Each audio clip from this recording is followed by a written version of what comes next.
Hello friend and all my student, আলো art study centre থেকে আমি আলো মাস্টার। আজ তোমাদের জন্য একটা নতুন টপিক নিয়ে এসেছি। একাদশ শ্রেণীর সেকেন্ড সেমিস্টারের ইতিহাস 3 নম্বর টপিক দিগন্তরের বিস্তার। আমরা আজ জানবো ভৌগোলিক আবিষ্কারের ক্ষেত্রে কলম্বাসের অবদান কতখানি। তাহলে শুরু করা যাক। খ্রিস্টপূর্ব 753 অব্দে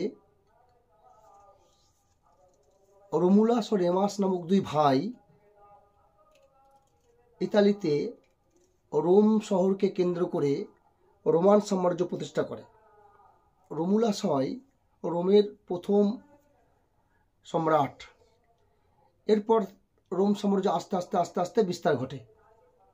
রোম সাম্রাজ্য এত বিস্তার ঘটে যে পরবর্তীকালে রোমান সম্রাটরা রোমের একটা রাজধানীর পক্ষে রোমকে শাসন করা অসম্ভব হয়ে ওঠে। সেই জন্য রোমান সম্রাট কনস্টান্টিনোপল তিনি কি করলেন, রোমের আর একটা নতুন রাজধানী করলেন। সেই নতুন রাজধানীটা করলেন বলকান উপসাগরে বা কৃষ্ণ উপসাগরের তীরে একটা নতুন রাজধানী করলেন এবং কনস্টান্টিনোপল নিজের নাম অনুসারে ওই রাজধানীর নাম রাখলেন কনস্টান্টিনোপল। রোমান সাম্রাজ্যের দুটো রাজধানী হয়, একটা পশ্চিমে রোম, একটা পূর্বে কনস্টান্টিনোপল। কিন্তু খ্রিস্টপূর্ব পর খ্রিস্টাব্দ চলে আসে, মানে যীশু খ্রিস্টের পরের সাল চলে আসে। 476 খ্রিস্টাব্দে জার্মান যাযাবর জাতি বা বর্বর জাতিরা পশ্চিম রোমান সাম্রাজ্যের রাজধানী রোম আক্রমণ করে এবং রোমের পতন ঘটায়। কিন্তু তখনও পূর্ব রোমান সাম্রাজ্যের রাজধানী কনস্টান্টিনোপল প্রায় 1000 বছর টিকে ছিল। অটোমান তুর্কি নেতা দ্বিতীয় মোহাম্মদ 1453 খ্রিস্টাব্দে রোমের দ্বিতীয় রাজধানী পূর্ব দিকের রাজধানী কনস্টান্টিনোপল আক্রমণ করে এবং কনস্টান্টিনোপলের পতন ঘটায়। এর ফলে ইউরোপের কোনো দেশ আর ভূমধ্যসাগর পার হয়ে আরবিয়ানদের সাথে ব্যবসা বাণিজ্য করতে পারে না, কারণ অটোমানরা ওই ভূমধ্যসাগরের রাস্তাটাকে পুরো অ্যাটাক করে দেয়, অবরোধ করে দেয়। ঠিক এই সময় 1453 খ্রিস্টাব্দে যখন কনস্টান্টিনোপলের পতন ঘটছে, এই কনস্টান্টিনোপল থেকে প্রচুর পরিমাণ পণ্ডিত, অনেক ভালো জ্ঞানী পণ্ডিত, বিজ্ঞানী, দার্শনিক, তারা কি করছেন, এই কনস্টান্টিনোপল থেকে তারা ইতালি এবং ইউরোপের বিভিন্ন দেশে ছড়িয়ে পড়ছে। ফলে ইউরোপে এক ধরনের নবজাগরণ ঘটছে। তারা ভূমধ্যসাগরে না গিয়ে তারা আটলান্টিক মহাসাগরে নতুন নতুন দেশ আবিষ্কারে মেতে ওঠে।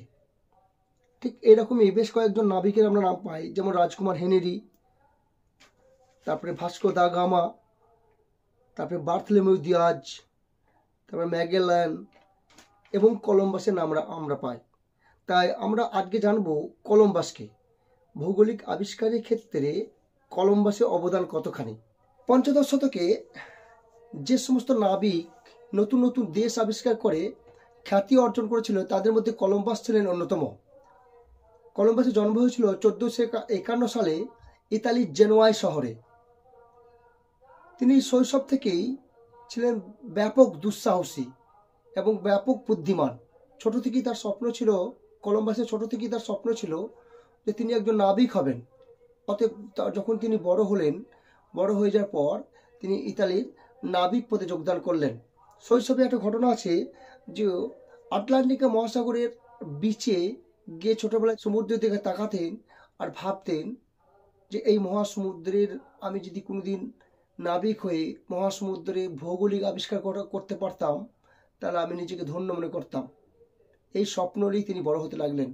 অবশেষে ইতালির নাবিক পদে তিনি যোগদান করলেন। ইতালির যে রাজা ছিলেন বা সম্রাট ছিলেন, ইতালির সম্রাটকে বললেন, তাকে সাহায্য করার জন্য বললেন যে তিনি ভৌগোলিক অভিযান করতে চান, তাকে সাহায্য করুক। কিন্তু ইতালির রাজা তাকে সাহায্য করলেন না। এইভাবেই 6 বছর ধরে ইউরোপের বিভিন্ন দেশ, England, France, Germany, Denmark, Sweden, Portuguese বিভিন্ন দেশে গেলেন, কিন্তু কেউ তাকে সাহায্য করলো না। অবশেষে তিনি ইতালি থেকে স্পেনে এলেন এবং স্পেনের নাবিক পদে যোগদান করলেন। এবং স্পেনের রাজা ছিলেন ফার্দিনান্দ ও রানী ছিলেন ইসাবেলা। স্পেনের রাজা ফার্দিনান্দ ও রানী ইসাবেলাকে তিনি তার ভৌগোলিক অভিযান সম্পর্কে বললেন। তখন ফার্দিনান্দ ও ইসাবেলা তাকে সম্মতি দিলেন এবং তাকে সাহায্য করার প্রতিশ্রুতি দিলেন। ফার্দিনান্দ ও ইসাবেলার সাহায্যে তিনি 3টি জাহাজ নিয়ে আটলান্টিক মহাসাগরে ভৌগোলিক অভিযানের প্রস্তুতি নেন। স্পেনের রাজা ও রানীর সহায়তায় তিনি 3টি জাহাজের মাধ্যমে সমুদ্র অভিযান শুরু করলেন। এই 3টি জাহাজের নাম ছিল সান্তা মারিয়া, মিনা আর পিন্তা। এই সান্তা মারিয়া জাহাজে ছিল কম্পাস নামক যন্ত্র, যে সমুদ্রের দিক নির্ণয়ের যন্ত্র। কলম্বাস নিজে ওই সান্তা মারিয়া জাহাজে উঠলেন এবং তিনি প্রধান নাবিক অর্থাৎ প্রধান উপদেষ্টা পদে ভৌগোলিক অভিযান পরিচালনা করতে লাগলেন। দীর্ঘ বিপদ সংকুন্ন পথ অতিক্রম করে, ঝড় ঝান্ডা অতিক্রম করে প্রায় দীর্ঘ 2.5 মাস পর অর্থাৎ 1492 খ্রিস্টাব্দের 3রা আগস্ট স্পেনের প্যালেস বন্দর থেকে তিনি ভৌগোলিক অভিযান শুরু করেছিলেন। অবশ্য 2.5 মাস পর আমেরিকায় বাহামা উপকূলে পৌঁছান। কলম্বাস আদেও বুঝতে পারেননি যে তিনি একটা নতুন দ্বীপপুঞ্জে এসেছেন। তিনি ভেবেছিলেন হয়তো সে ওয়েস্ট ইন্ডিজ বা পশ্চিম ভারতীয় দ্বীপপুঞ্জে পৌঁছে গেছেন। তাই তিনি ওই দ্বীপপুঞ্জের নাম রেখেছিলেন পশ্চিম ভারতীয় দ্বীপপুঞ্জ, ওয়েস্ট। তিনি যখন তার জাহাজ ও তার লোকজন আমেরিকা ভূখণ্ডে নামলেন, দেখলেন ওখানকার মানুষরা দেখতে লাল টাইপের, তাদের রং ছিল লাল, তারা নগ্ন টাইপের, তাদের চুল ছিল বড় বড়, হাতের নখ ছিল এইসব বড় বড়, তারা হয়তো কোনো দাঁত মাজতো না, একটা বর্বর জাতি। তাই কিন্তু গায়ের রংটা ছিল ব্যাপক লাল। তাই কলম্বাস ওই সমস্ত আমেরিকানদের নাম দিলেন রেড ইন্ডিয়ান। এই আমেরিকা থেকে কলম্বাস প্রচুর পরিমাণ সোনা ও মুক্তা ও বিভিন্ন দামি দ্রব্য সামগ্রী জাহাজ ভর্তি করে নিয়ে এসে আবার যে পথে এসেছিলেন সেই পথ দিয়ে আবার স্পেনের প্যালেস বন্দরে এসে পৌঁছান। স্পেনের রাজা ফার্দিনান্দ ও রানী ইসাবেলা এতে ব্যাপকভাবে খুশি হয়। স্পেনের রাজা ও রানীকে কলম্বাস প্রচুর সোনা ও মুক্তা ও উন্নত দ্রব্য সামগ্রী উপহার দিয়েছিলেন। সেই জন্য স্পেনের রাজা ও রানী তাকে আরও 6 বার ভৌগোলিক অভিযানের অনুমতি দেন। এরপর কলম্বাস আরও 6 বার অভিযান চালিয়ে দক্ষিণ আমেরিকার বিভিন্ন দেশ যেমন ক্যারিবিয়ান উপকূল, কিউবা, ভেনেজুয়েলাস, হন্ডুরাস, নিকারাগুয়া, কোস্টারিকা, তারপরে চিলি, এই সমস্ত দেশগুলিকে আবিষ্কার করলেন। কিন্তু কলম্বাস আদেও কোনোদিন জানতে পারেননি, মৃত্যুর আগে পর্যন্ত কোনোদিন জানতে পারেননি যে কলম্বাস যে ভূখণ্ডটা আবিষ্কার করেছিলেন সেটা আসলে পশ্চিম ভারতীয় দ্বীপপুঞ্জ নয়, সেটি একটি নতুন মহাদেশ। 1506 খ্রিস্টাব্দে কলম্বাসের মৃত্যু হয়। মৃত্যুর আগে পর্যন্ত তিনি এই নতুন মহাদেশ যে আমেরিকা মহাদেশ সেটা আদেও তিনি জানতে পারেননি।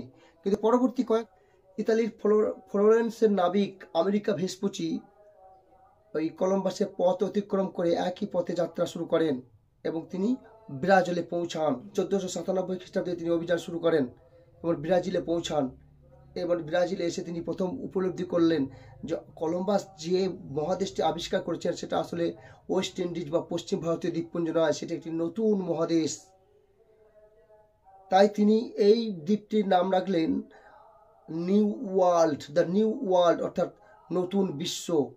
এবং পরবর্তীকালে এই আমেরিকার ভেসপুচির নাম অনুসারেই এই মহাদেশটির নাম হয় আমেরিকা।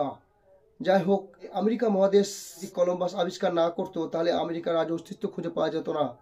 তাই ভৌগোলিক আবিষ্কারের ক্ষেত্রে কলম্বাসের নাম বিশেষভাবে আজ উল্লেখযোগ্য হয়ে আছে, অর্থাৎ ইতিহাসের পাতায় তিনি স্মরণীয় হয়ে আছেন এবং ভৌগোলিক আবিষ্কারের ক্ষেত্রে তার অবদান যথেষ্ট গুরুত্বপূর্ণ। তাহলে আমি আজকে এটা বোঝালাম একাদশ শ্রেণীর ইতিহাস সেকেন্ড সেমিস্টারের 3 নম্বর পার্ট দিগন্তরের বিস্তার। পরের দিন আবার কোনো একটা পাঠের কোনো একটা টপিক নিয়ে হাজির হব। আজকে এই পর্যন্তই। টাটা, বাই বাই, ভালো থাকবেন।